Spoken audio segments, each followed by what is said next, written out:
A cedar box arrived with my son's handwriting, "Do not open." 24 hours later, my home deed vanished from the county site. A wellness clinic I've never visited filed to put me under guardianship, signed by me, at a glittering brunch. I slid one velvet pouch across the table and watched my daughter-in-law turn white. When I finally opened the box, the room tilted. My husband's voice, 8 years from the grave, began to speak. "My name is Eleanor Whitlow. I am 66 years old, and I run Desert Glass and Frame on a sun-bleached street in Santa Fe. My hands, stained with the fine dust of pulverized turquoise inlay, are steady. My voice is not." The morning courier came just after 10, dropping the package onto the counter with a solid thud. It was a cedar box, fragrant and smooth, with a wax-sealed note pressed into the lid. The handwriting was my son's. Mark's block letters were tight, almost frantic. "Mom, don't open. I'll explain tonight." Mark. A cold prickle moved up my spine, a feeling I hadn't had since my husband Harlan died. I was still turning the box over in my hands when my phone buzzed on the workbench. A banking alert. "Travel wire authorization requested." I stared at the words. I hadn't requested anything. I hadn't traveled farther than Albuquerque in 5 years.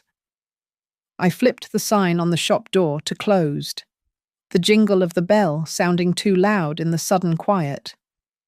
The drive to Mesa Ridge Credit Union was automatic. My mind was churning, trying to fit the box and the wire transfer into a shape that made sense. Inside, the air conditioning was a shock. I bypassed the line and went to Maria, a teller I'd known for years. "Eleanor? Good to see you," she said, her smile fading as she saw my face. "Maria, I received an alert for a wire transfer I didn't make." She tapped at her keyboard. "Ah, yes.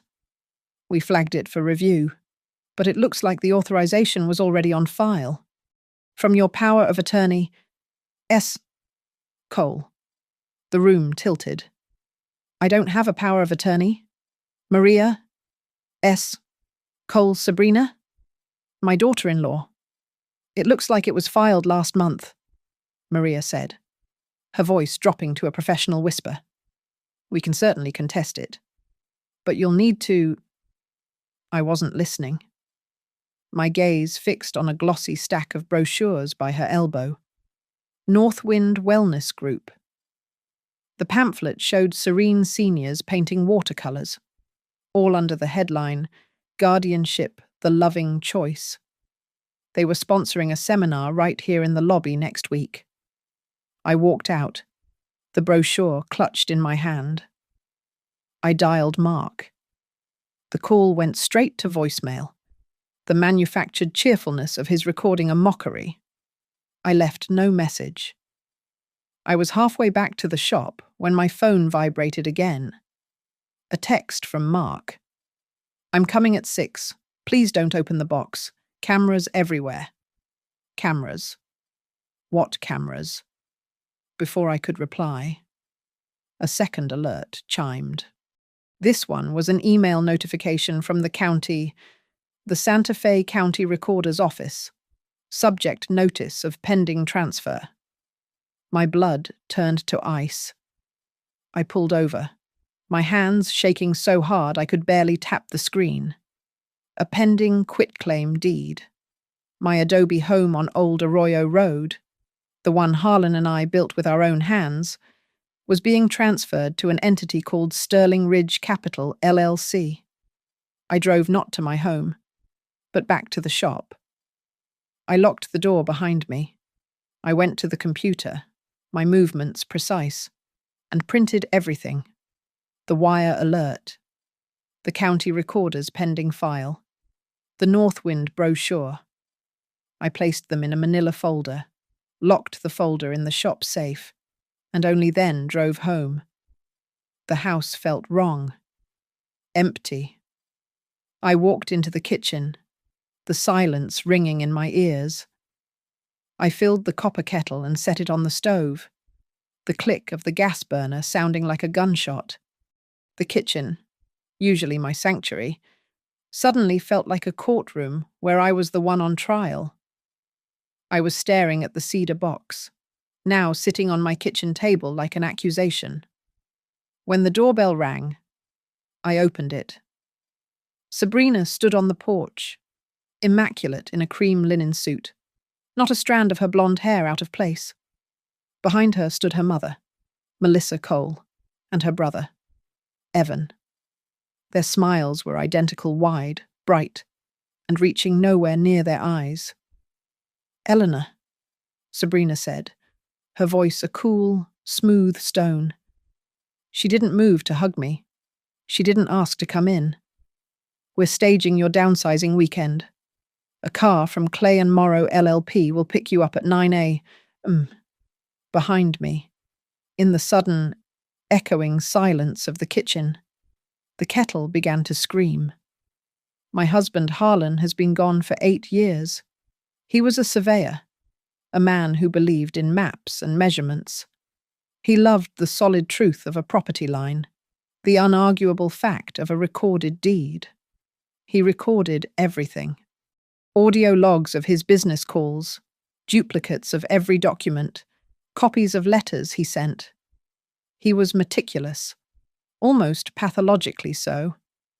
I used to tease him about it. But now, standing in my kitchen with a screaming kettle, his precision felt less like a quirk and more like a lifeline. After he died, I built desert glass and frame from the ground up. The work saved me. The feel of sanding wood, the scent of linseed oil, the sharp, clean break of scoring glass, it was all real. From that, I started Cedar Table, a weekly community supper I host in the loft above the shop. It's nothing fancy, just good stew and fresh bread. Half of Santa Fe has eaten my bread, from judges to janitors. My life is built on tangible things. Mark, my son, was always different. He was shy, brilliant with mechanical things, but uncertain with people.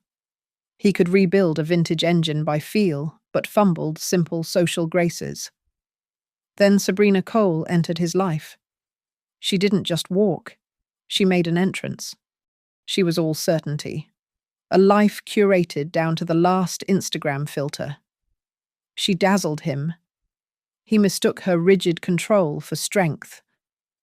I knew what I was up against from the first dinner.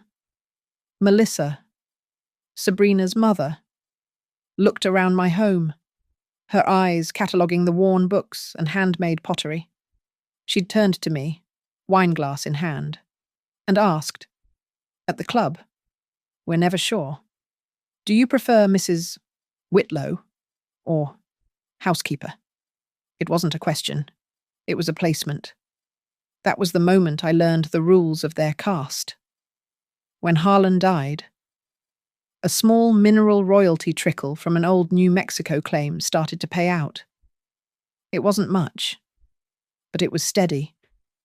I never touched a dime of it for myself.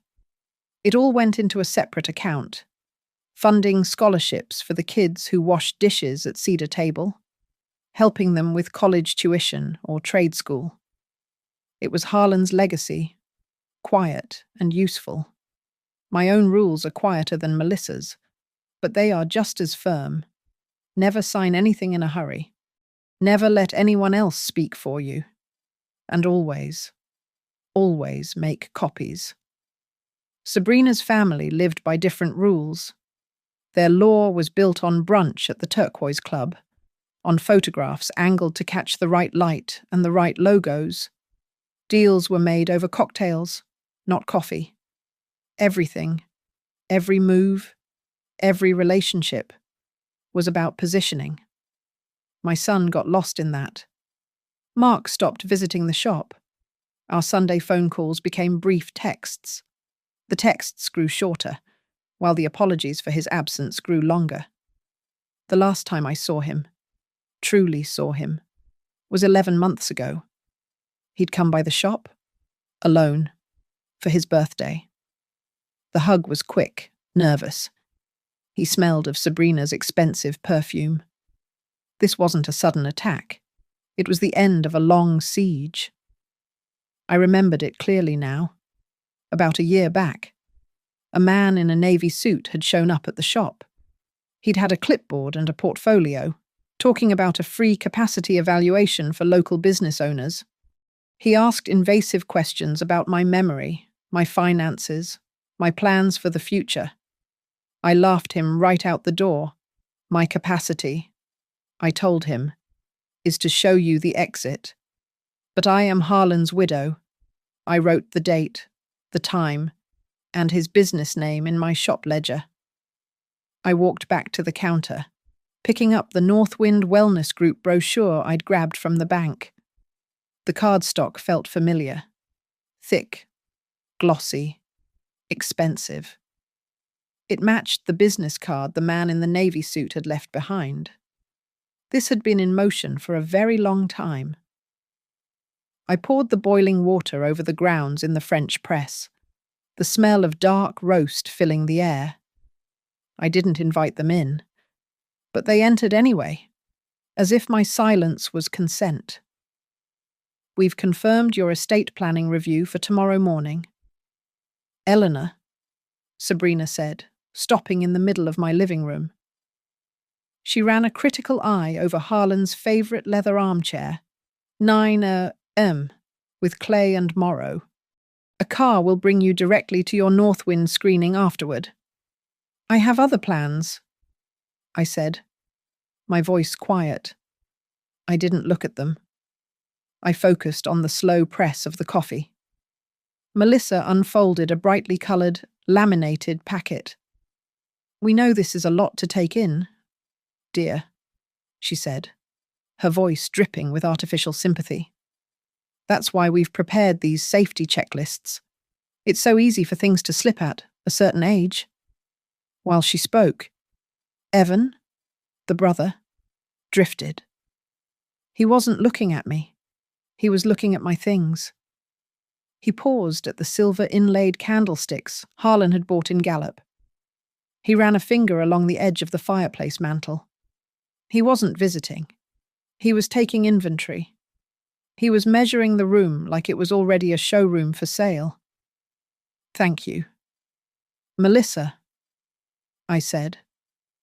I carried a single mug of coffee to the kitchen table.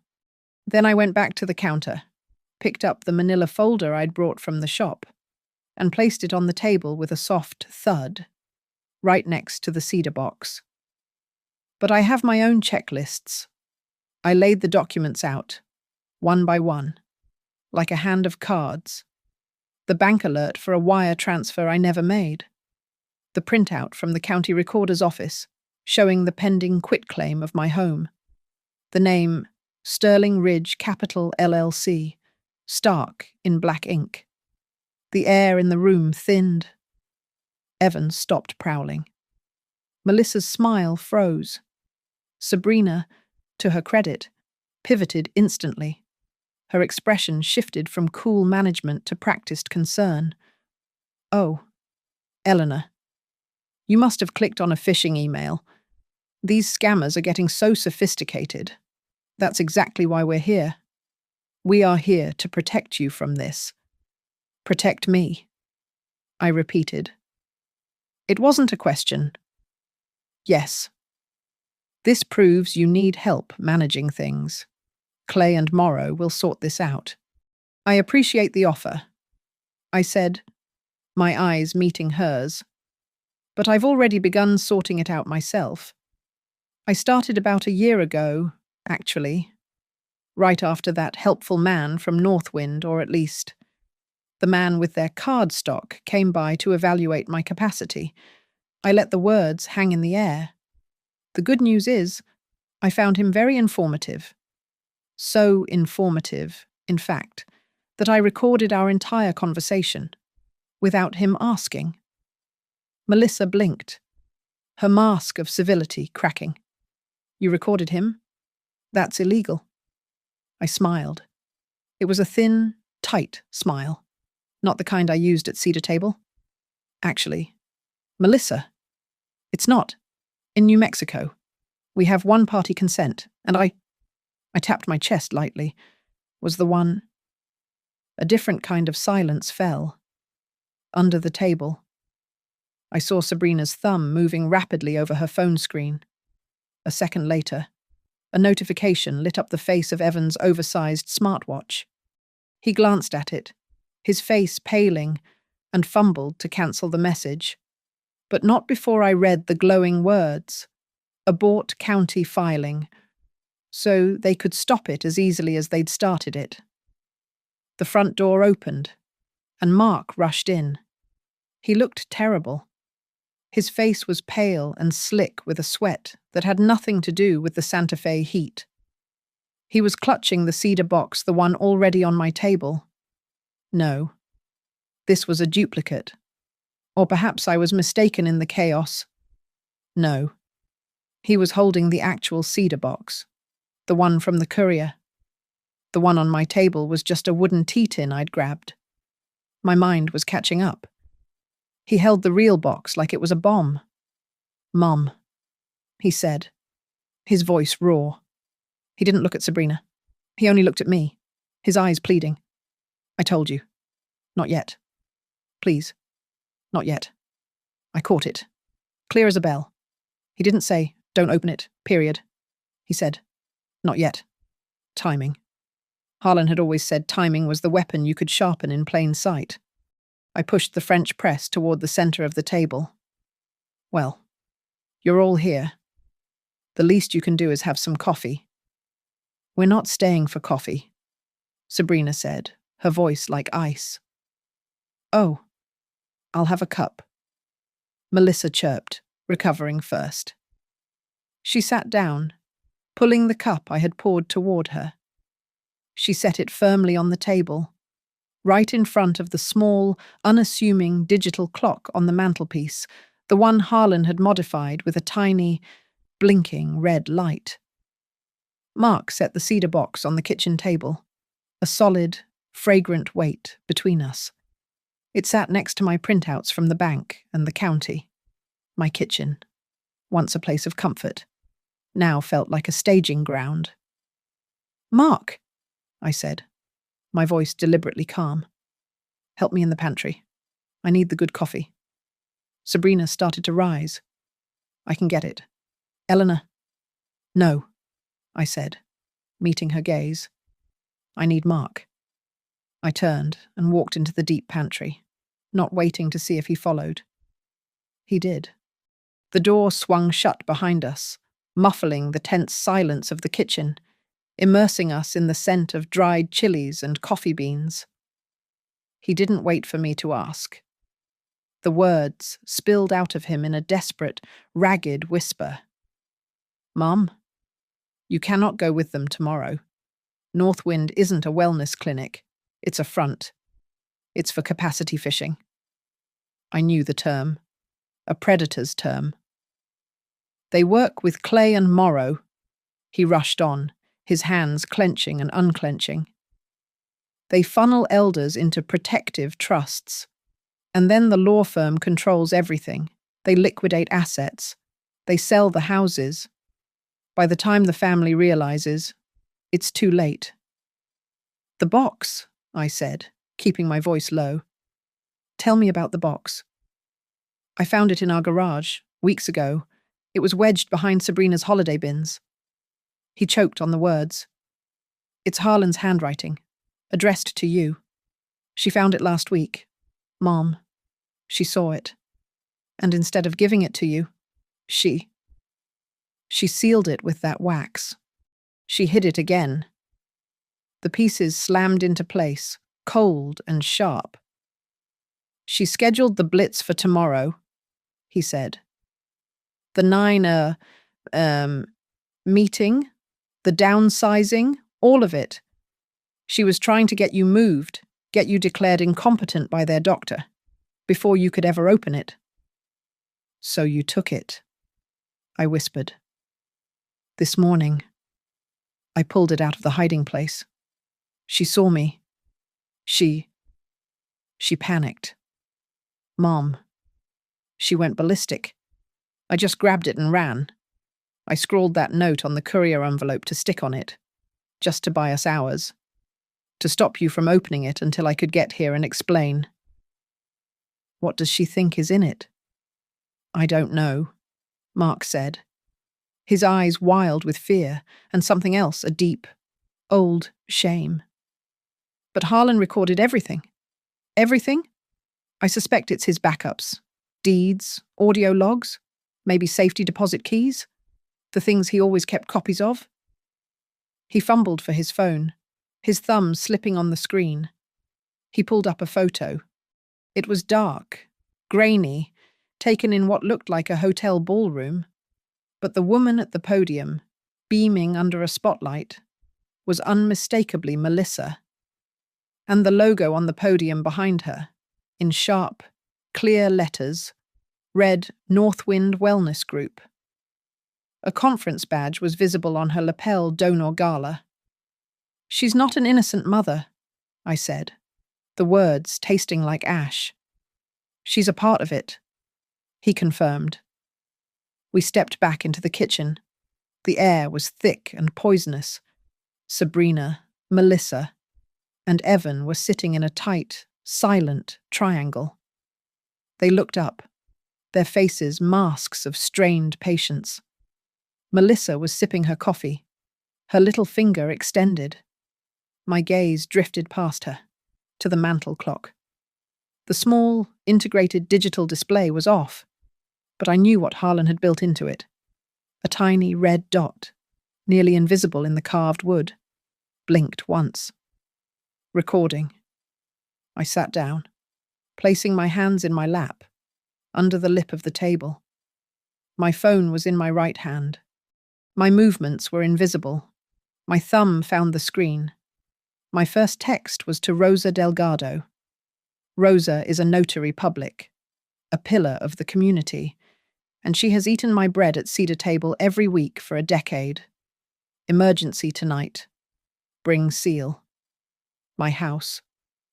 My thumb moved to the next contact. Deke Morales. He's a compliance officer at Mesa Ridge, a man who hates financial fraud with a religious fury.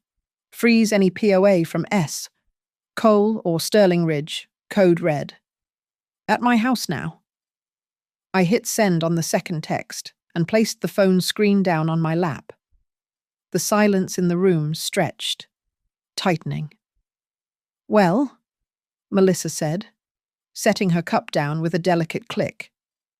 If the family reunion is over, we really should finalize the schedule for tomorrow. Evan needs to coordinate with the movers. The doorbell rang. It wasn't a light, friendly chime. It was a firm, solid press. Sabrina, Melissa, and Evan all flinched. They looked at me, suspicion hardening their faces.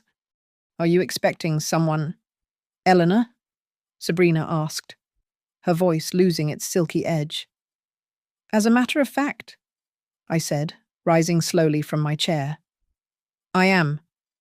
I walked to the door and opened it wide. It wasn't one person. It was three. Rosa Delgado stood there, her notary satchel slung over her shoulder, her face set in a look of grim determination. Beside her stood Deke Morales, off the clock, but wearing his bank compliance scowl. And behind them, quiet and steady as an oak, was Pastor Hale, a regular volunteer at Cedar Table, carrying a slim laptop bag and a portable printer. They stepped over the threshold, one by one, filling the entryway. They didn't look like friends dropping by. They looked like a neighborhood jury, summoned and ready. Deke Morales did not wait for an invitation. He walked straight to my kitchen counter, pulled out his phone, and hit the speaker button. The silence in the room was so heavy, the beeps of the keypad sounded like hammer blows. Mesa Ridge, after-hours security? A tinny voice answered. This is Deke Morales. Compliance. ID 904, Deke said, his voice flat and official. I am at a client's residence. I am flagging an active, suspected case of elder financial abuse. Code red.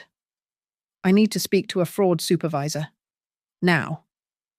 There was a click, a pause, and a new, sharper voice came on.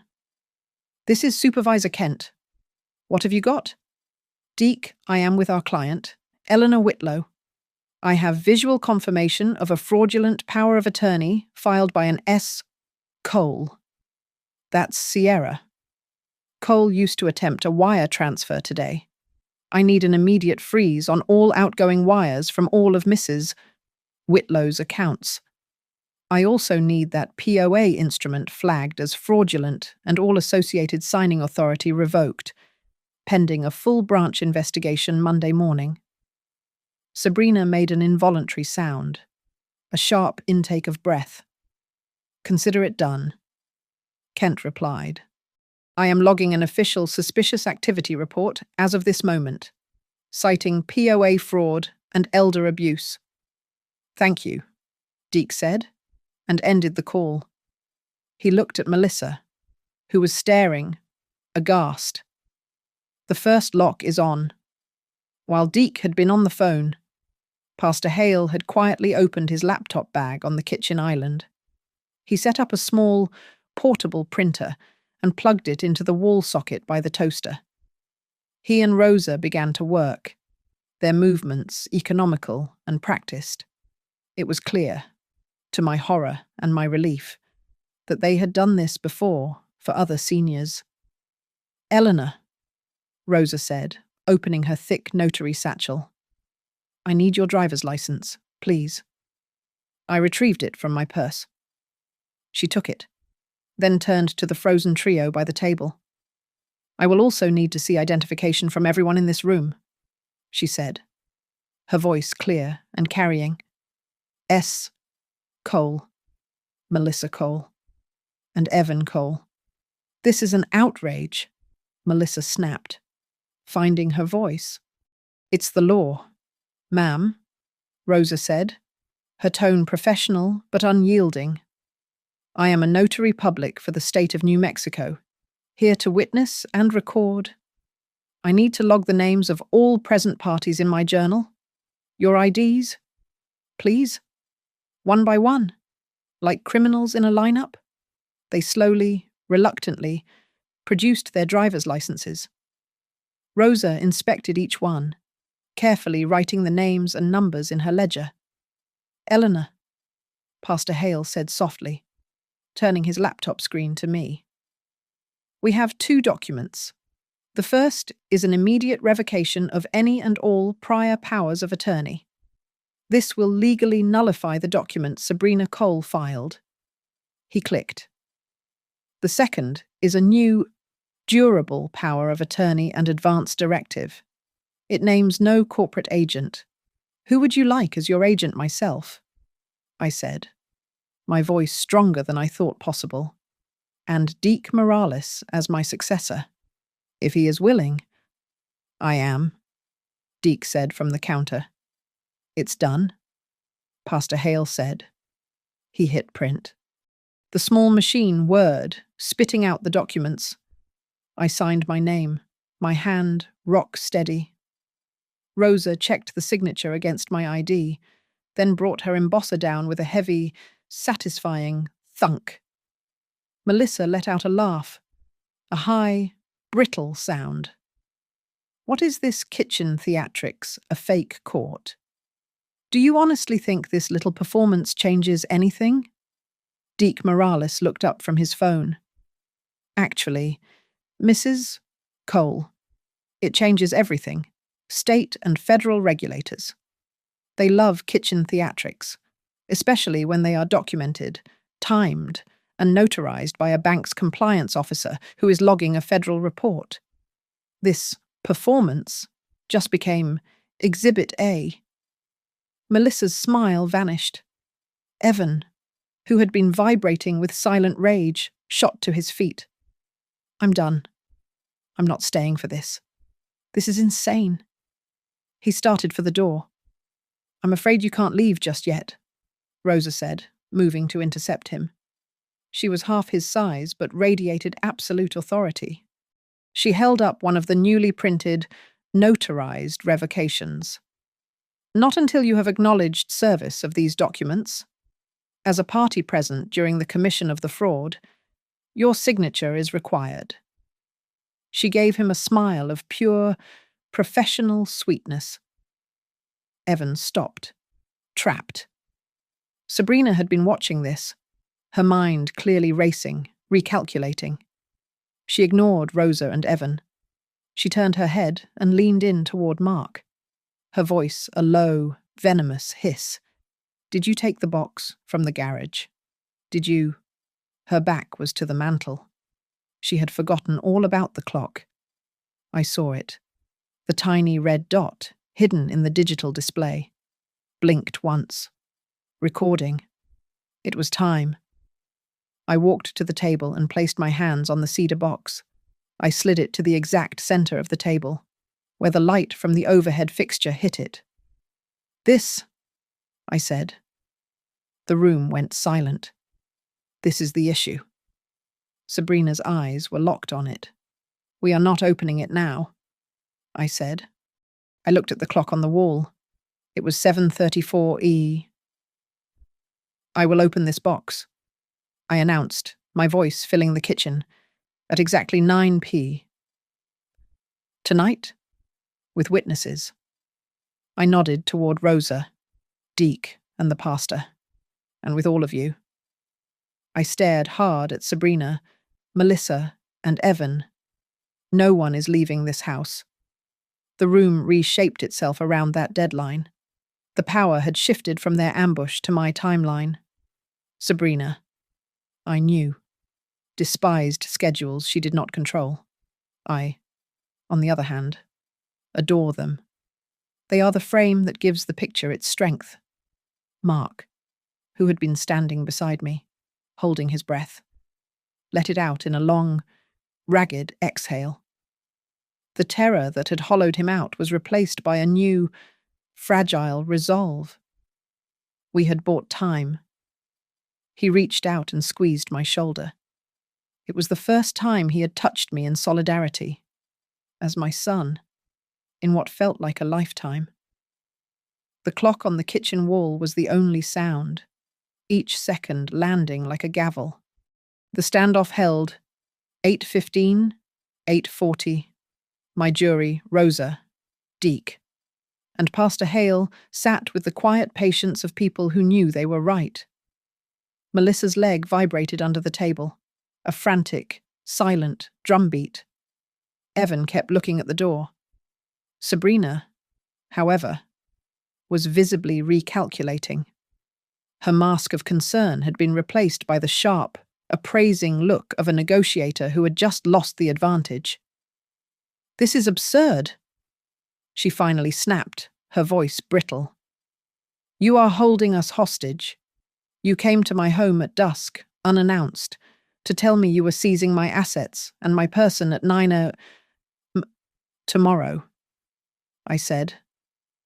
"Hostage is an interesting word for you to use. You can wait." At 8:55, she couldn't take it anymore.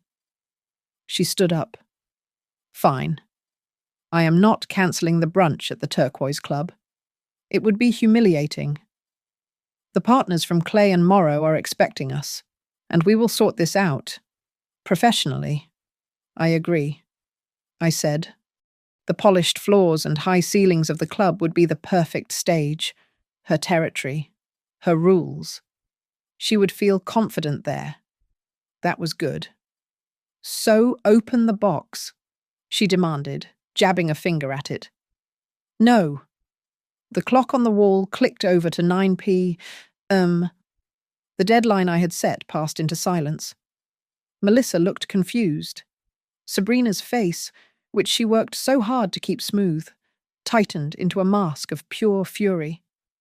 "You said 9, she hissed. "I said I would open it at 9. I replied, my voice calm. "I never said which day." But thank you for confirming. On tape. I nodded toward the mantel clock. That you know it exists, and that you are desperate to know its contents. They left in a flurry of slammed doors and furious, sibilant whispers. Mark remained. He sank into a kitchen chair, the adrenaline draining away, leaving him looking like the hollowed-out, terrified boy I hadn't seen in 20 years. "Mom," he whispered, his head in his hands. She pressured me. "About Northwind. She said you were isolating yourself, that you were forgetting things. She said it was the only way to protect your legacy." A cold dread settled in my stomach. "What did you sign?" "Mark nothing," he said, looking up, his eyes pleading. "I swear." I went with her to a family support seminar. They gave me attendance forms. I signed those. But the joint application for guardianship, I couldn't. I kept stalling. That's why she was panicking. That's why she needed to get you to Clay and Morrow tomorrow. To sign it yourself. Relief and fury warred inside me. So strong my hands shook.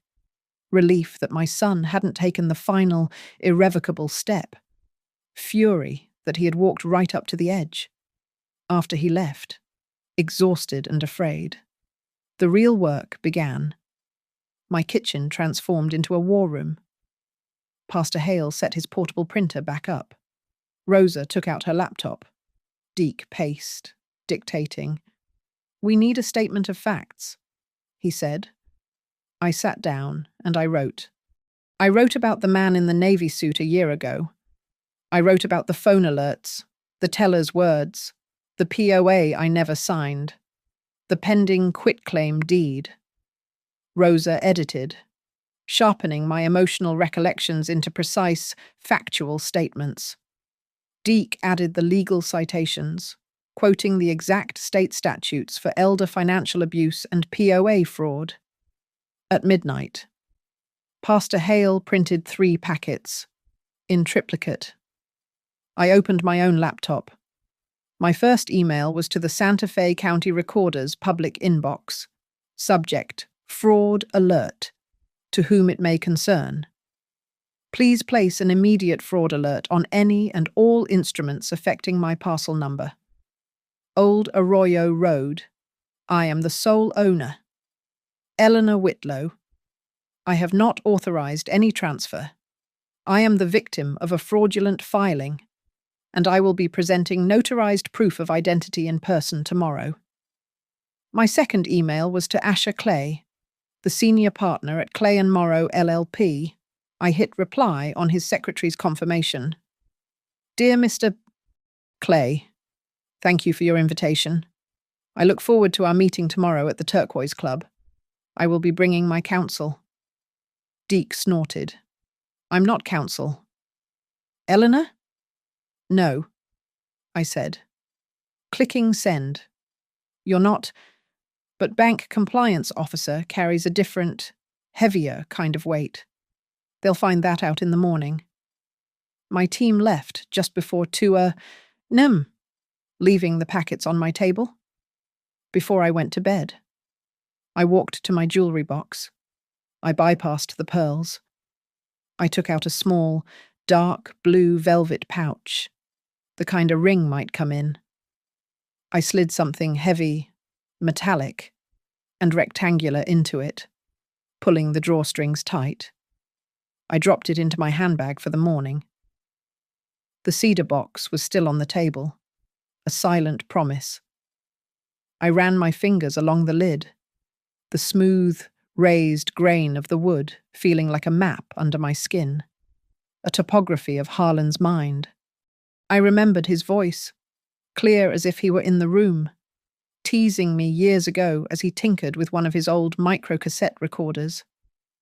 If anyone ever tries to rewrite our lives, Eleanor, he'd said, smiling. Don't you worry. I'll have the director's cut. I turned off the kitchen light. The cliff edge was sharp. Tomorrow. We would see who fell. The turquoise club was gleaming. We were seated at the best table, naturally, in the center of the sun-drenched atrium, where the light caught the crystal water glasses and the heavy silver. The air smelled of expensive perfume and fresh-cut lilies. The brunch crowd was a sea of pastel linen and quiet jewelry, the murmur of their conversations a carefully curated soundtrack. Melissa, in her element, had already ordered a bottle of champagne for the table. Mimosas for everyone, she'd announced to the waiter, not asking. Sabrina sat beside Mark, a vision of dutiful, concerned elegance. Her hand rested on Mark's arm, a public display of unity. I saw one of Melissa's friends from a nearby table lift her phone, the lens glinting, a camera flash, documenting the perfect family, supporting its matriarch. We weren't 5 minutes into the performance when they arrived. Asher Clay of Clay and Morrow, flanked by the man from the Northwind brochure. Asher was all expensive tailoring and confident, predatory charm. The other man had a practiced, sympathetic face, the kind designed to disarm. "Eleanor," Asher said, pulling out a chair without asking. He nodded to Deke. "Counsel. Good of you to join." He placed his leather briefcase on the table, and from it slid a thick, creamy document across the starched linen. It stopped just short of my water glass. "I'm glad we could all meet," Asher said, his voice smooth and reasonable. "This just formalizes the support system your family is so eager to provide. It saves everyone, especially you, the stress of a formal court hearing." I didn't touch the document. I could read the header from where I sat. Petition for guardianship. I scanned the first paragraph, the words floating in the bright sunlight, citing my recent confusion, financial instability, and unsafe living conditions. "If you'll just sign here," Asher said, clicking a heavy gold pen. Deke, who had been sitting silently beside me, leaned forward. He didn't speak. He reached into the inner pocket of his suit coat and retrieved his own business card. He placed it calmly, deliberately, on top of the petition, directly covering the signature line. "Asher," Deke said, his voice polite, conversational. "Deke Morales, Vice President. Compliance and Fraud. Mesa Ridge Credit Union." Asher Clay's smile remained, but his eyes went flat and cold. The Northwind doctor's sympathetic expression vanished. "As of 8:01 this morning," Deke continued, his voice never rising, "I filed a federal suspicious activity report, citing the fraudulent power of attorney instrument filed by S. Cole. That POA has been revoked. All associated wire transfers, including the attempted one yesterday, are frozen. Mrs. Whitlow's accounts are now under a high-security, two-factor protocol that I am personally monitoring. We will be cooperating fully with the State Attorney General's Elder Abuse Task Force." Sabrina's smile fractured. It didn't fade. It cracked, like a porcelain veneer. Melissa's hand flew to her throat, her fingers tightening on her pearls. Asher Clay was a professional. He recovered in a second, his expression shifting to one of shared concern. "Well, that is certainly alarming. It seems there has been a significant misunderstanding. Perhaps a third-party scammer. We are only here to ensure Mrs. Whitlow's cooperation in her own protection, to shield her from precisely this kind of thing." I said nothing. I had been silent the entire time. I reached into my handbag, which sat on my lap. I brought out the small, dark blue velvet pouch. I placed it on the table, next to Deke's card. The table went still. Sabrina's eyes were fixed on the pouch. Slowly. I pulled the silk drawstrings. I tipped the contents into my palm and then, with a small, metallic click, I set the object on the white linen. It was a tiny, brushed silver USB recorder. Affixed to it was a small, white label. The handwriting on it was neat, precise, and unmistakable. It was Harlan's, Melissa, Northwind Guest Room, May 12. The date was from 3 years ago. Asher Clay stared at it. He was a lawyer. He couldn't resist evidence. He reached out, his curiosity outweighing his caution, and picked it up. He saw the standard USB port. He looked at Melissa, whose face had gone pale. He looked at the Northwind doctor. He pulled his own sleek laptop tablet from his briefcase and, with a decisive movement, plugged the recorder into the side. He must have assumed it was a document, a file. He didn't plug in earbuds. He clicked the icon. Melissa's voice, sharp and impatient, sliced through the civilized murmur of the brunch. Stop worrying about the optics. Sabrina. The key is transferring the mineral assets into the new LLC before we file the petition. You have to move fast, before she gets spooked. You spook the old woman. We lose the leverage. The Northwind doctor will sign the capacity report. That's what he's paid for. Just get her signature. The clinking of silverware on china around us stopped. The entire room went quiet. A waiter, holding a silver tray, froze mid-stride, his eyes wide. He pretended not to be listening. Across the room, 2 phones lifted slowly, their lenses aimed at our table. Not for brunch photos. They were periscopes. Melissa was white as the tablecloth. You, she whispered, her voice strangled. You bugged us. I finally met her gaze.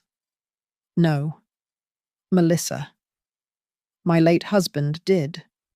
He was a meticulous man. He recorded his own phone calls. He recorded meetings. He recorded dinner parties when he felt his guests were untrustworthy. He bugged himself. He recorded everyone. Asher Clay's hand slammed down on his laptop, snapping it shut, cutting off his own client's voice. His face was slick with sweat. He fumbled to unplug the USB drive. His professional veneer shattered.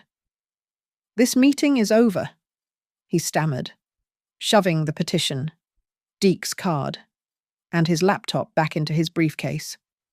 We will revisit this. At a later date. He and the Northwind doctor stood so quickly their chairs scraped backward, a sound like a scream. They fled the atrium. I looked at Melissa, whose pearls were still trapped in her white-knuckled fist. Let's not, I said. We were not at the club. We were back in my kitchen. The clock on the wall showed 8:59 p.m. The room was crowded. My witnesses, Rosa, Deke. Pastor Hale stood by the counter, a silent, steady line. Sabrina, Melissa, and Evan were there, too. They had returned after the humiliation at the brunch, drawn by a horrified magnetism to the one object they could not control. They were trapped, not by my locks, but by their own need to know. The clock clicked to 9 sharp. I moved to the table. In the harsh overhead light, I took the small paring knife I used for apples and slid it under the dark red wax seal. The wax snapped, and I lifted the lid of the cedar box. A scent filled the room, rich and sharp. Harlan's scent, cedar oil and old paper. It was so powerful, so sudden, that it felt like a physical blow. Inside, resting on dark velvet, were 4 items: a heavy, old-fashioned brass key, a simple white index card with a safe deposit number typewritten on it, a single microcassette, and a thick, legal-sized envelope, sealed. In Harlan's precise architectural hand, it read, "If they come for you, start here." My hands were shaking, just slightly. Deke nodded at the index card. Rosa, the bank. Rosa, already prepared. Dialed the bank's after-hours vault security line. She put it on speaker. Deke took the phone. "This is Deke Morales. Compliance. I am with our client, Eleanor Whitlow.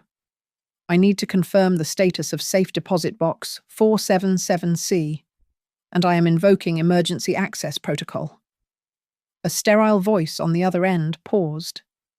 "Sir, emergency vault access requires—" "I know what it requires," Deke said, his voice a blade. "I am the compliance officer who co-wrote the protocol. I have the client, the key, and a notarized statement of duress. I am confirming Sunday access.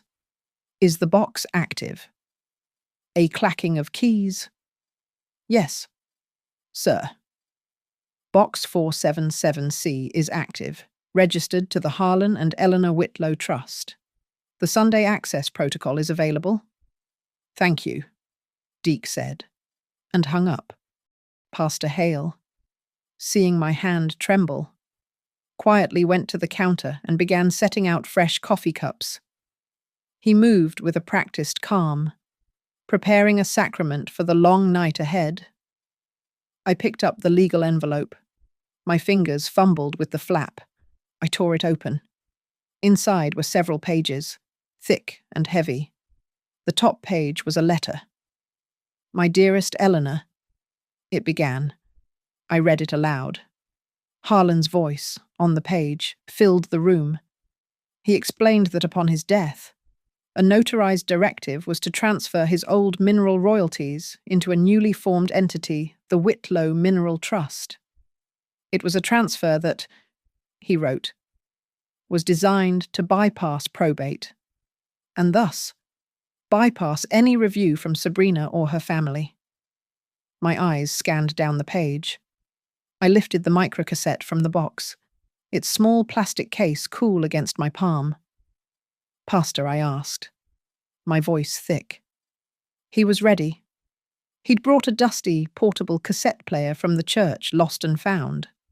He plugged it in, took the tape from my hand, and pressed play.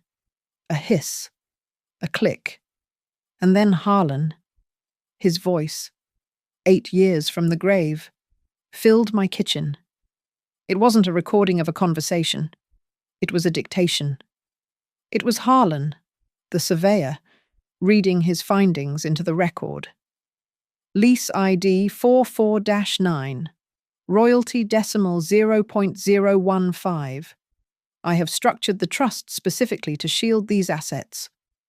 His voice continued, steady and calm. "From the influence of Melissa Cole, who I believe will attempt to bully Mark into seizing control of them after my death." Melissa made a strangling sound. I looked at the final page of the letter in my hand as Harlan's recorded voice spoke the same words. "To protect you, Eleanor. I have lodged a certified duplicate deed to our house on Old Arroyo Road in the trust itself. It was recorded 4 days before my death. It is designed to block any quitclaim skim. If someone is foolish enough to file a fraudulent transfer, the trust's prior recorded deed supersedes it. It renders their filing void. Tell our boy to choose himself." My vision tunneled. The deed. The house. He had saved the house. The grief I had held back. The relief that was so absolute it was a kind of pain. The overwhelming love for this man who had reached through time to protect me. It all hit me at once. My knees gave out. I fell.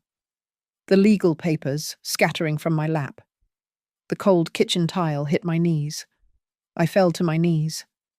Mark was there, catching my shoulders, his own face a mask of shock and tears. He held me as I choked on a sob that was 8 years overdue. Sabrina, shaking, finally broke. Her voice was shrill, desperate. We didn't know. We checked the county records. We didn't know about a trust, a duplicate deed from the counter. I heard Deke murmur, low and final, to Rosa, "Game over. If that duplicate deed is real, it's game over." I gripped Mark's hand, my fingers digging into his. I looked up at him, my son, his face torn. "We finish this tomorrow," I said, my voice ragged but clear. "At the vault, with sunlight." The sunlight on Monday morning felt different. It was harsh and clarifying. We myself, Deke, Rosa, Pastor Hale, and Mark were at Sun Mesa Bank at 9 when the doors opened. The vault manager, a woman I recognized from her lunches at Cedar Table, greeted us with a somber, professional nod. Deke had already cleared our arrival.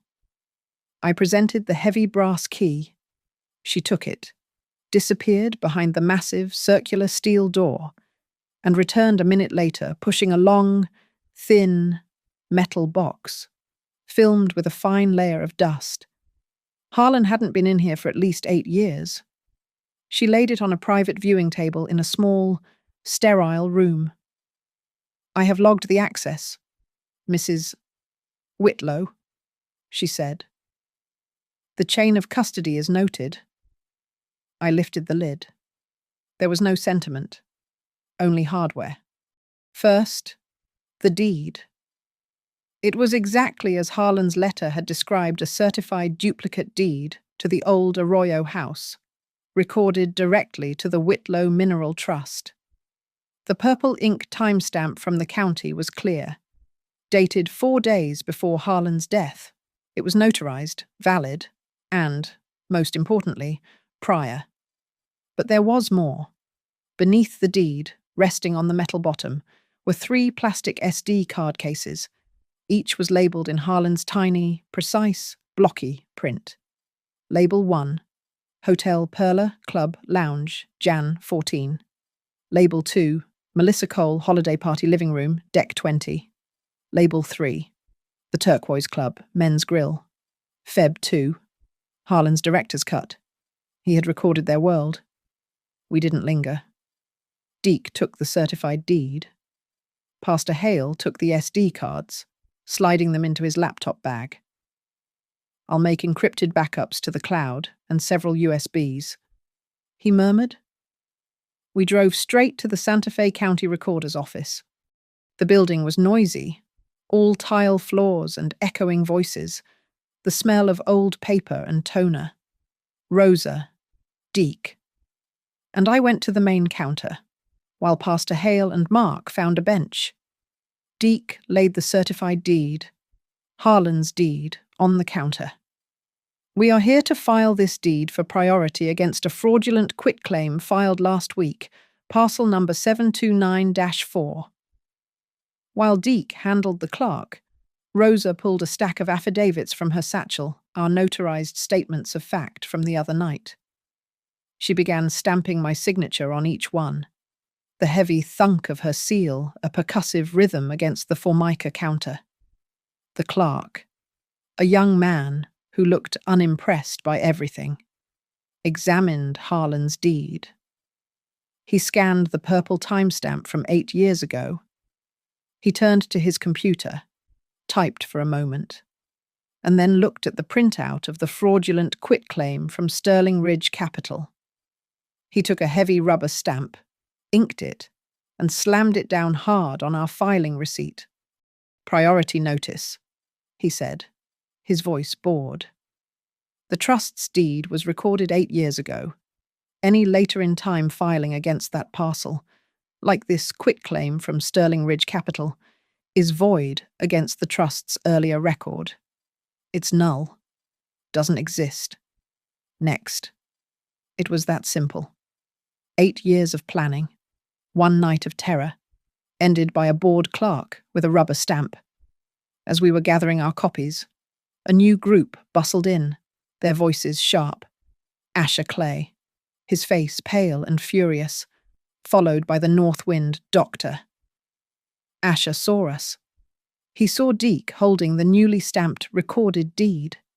His face, which had been set in a mask of professional aggression, simply crumbled. He knew. Instantly. He was too late. He tried to pivot, turning to the clerk at the next window. "I'm here on behalf of... I need to withdraw petition number." The clerk didn't even look up from his screen. "Guardianship petitions are filed with the district court, sir, not here. And once they're filed, they're a public record. You can't just withdraw a public file." Next. Asher staggered, as if he'd been struck. The North Wind doctor, seeing the jig was up, began to drift toward the main exit, his eyes averted. He didn't make it. A woman in a sensible blue blazer stepped directly into his path. "Dr. Alistair?" she asked politely. "My name is Maria Sandoval. I'm an investigator with Adult Protective Services. Mr. Morales at the bank was kind enough to send me your file. I have a few questions for you about your capacity evaluations at Northwind." The doctor stopped cold, his face turning a greyish white. I turned to see Melissa and Sabrina had arrived just behind Asher. They had seen it all. Melissa, her face contorted, hissed at her daughter, a sound so low and venomous it cut through the room's chatter. "You lost control. You let this happen. You couldn't even manage her." A man in a wrinkled shirt standing nearby, who had been looking at the public filing notices, looked up from his notepad. He recognized Deke. Deke. What's going on here? He was a reporter for the Santa Fe Courier. Deke just smiled, holding up the deed. "Just cleaning up some paperwork. Jim?" The reporter took notes anyway. Rosa handed me the final document, a formal trespass notice she had prepared. I walked to a writing kiosk, picked up the chained ballpoint pen, and signed my name. Calm ink. A steady hand. Barring Sterling Ridge Capital, Melissa Cole, and Evan Cole from my property. Effective immediately. Sabrina was watching me, her face pale.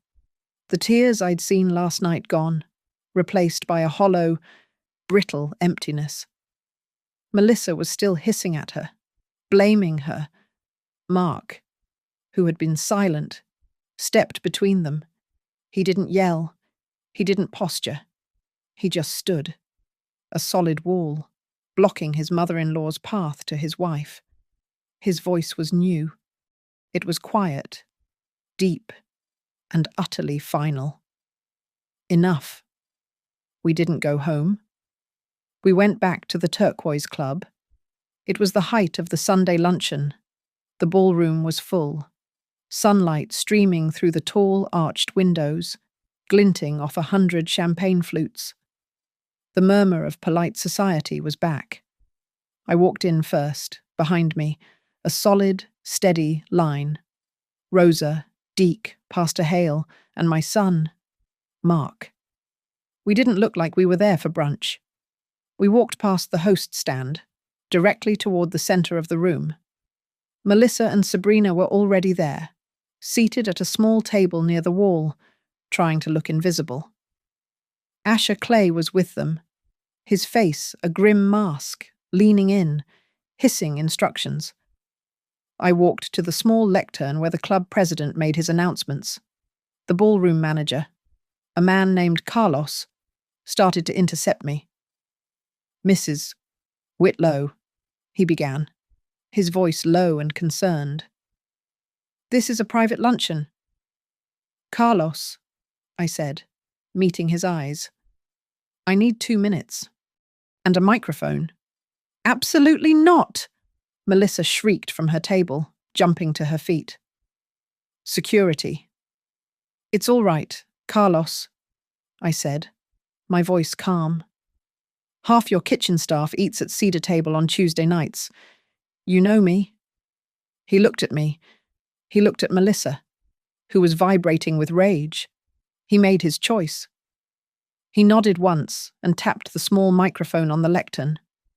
A soft chime echoed through the room. The chatter died. Everyone turned. I didn't use the lectern. I pointed to a linen-draped side table, meant for desserts, and motioned for Pastor Hale. He set his laptop on it. I stepped up to the table, facing the room. I laid out 4 objects, one by one. First, the certified trust deed, Harlan's deed, the purple county stamp bright under the ballroom lights. Second, the bank's official chain of custody form for the safe deposit box.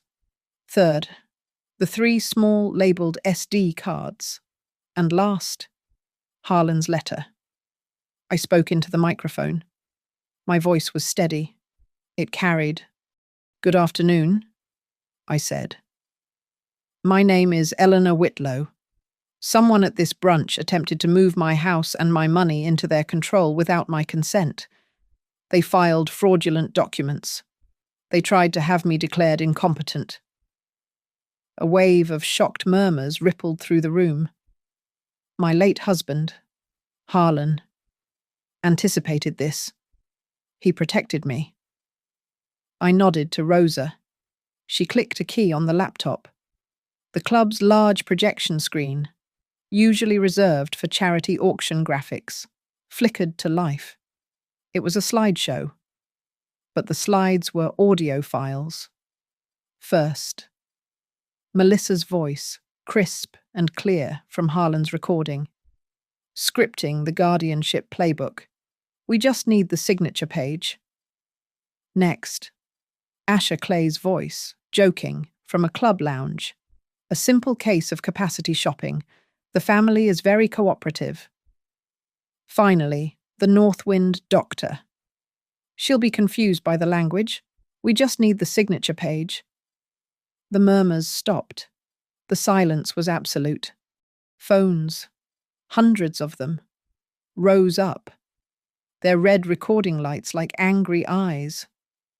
I saw a man at a front table, a club board member, slip out of his chair and walk quickly to the lobby, his own phone to his ear, undoubtedly calling his own counsel.